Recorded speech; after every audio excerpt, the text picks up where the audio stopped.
Titanic देखने जाने वाली एक आबदोज लापता हो गई है, जिसमें 2 पाकिस्तानी भी सवार हैं, बाप और बेटा। ये आबदोज मुमकिन तौर पे कहाँ लापता हुई है, बात करते हैं इस बारे में। हमारे चैनल को अभी सब्सक्राइब कर लें एंड प्रेस बेल आइकॉन। आबदोज बहराए उकियानूस में मौजूद एक बहरी जहाज जो 1912 में गरकाब हुआ था, अपनी पहली ही जो उनकी स्टार्टिंग थी उस पर ही टाइटैनिक, जिस पे एक फ़िल्म भी बन चुकी है, वो देखने के लिए जा रही थी।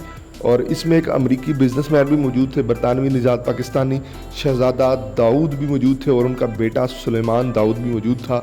आप तस्वीर उनकी देख रहे हैं।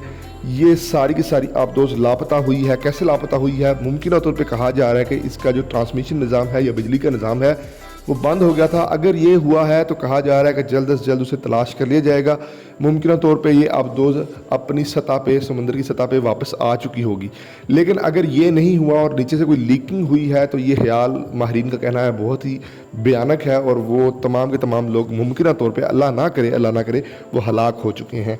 और ज़्यादातर चांसेस यही हैं कि ये आबदोज समंदर की सतह के ऊपर आ चुकी है और वहीं से इसे रेस्क्यू किया जाएगा, क्योंकि इसमें तकरीबन 2 दिन की मज़ीद ऑक्सीजन मौजूद होगी, यानी कि जुमरात की सुबह तक इसे बचाने के लिए कोशिशें की जा रही हैं ताकि जुमरात की सुबह तक वो बचाया उन्हें जा सकता है। उसके बाद उसमें ऑक्सीजन खत्म हो जाएंगी। और आबदोज का सिस्टम ऐसा होता है कि ये अंदर से खुलती नहीं है, बाहर से ही कोई आगे खोलेगा तो इसे खोला जा सकता है। उम्मीद है वो अपनी ज़िंदगी बचा कर जल्दी वापस आ जाएंगे।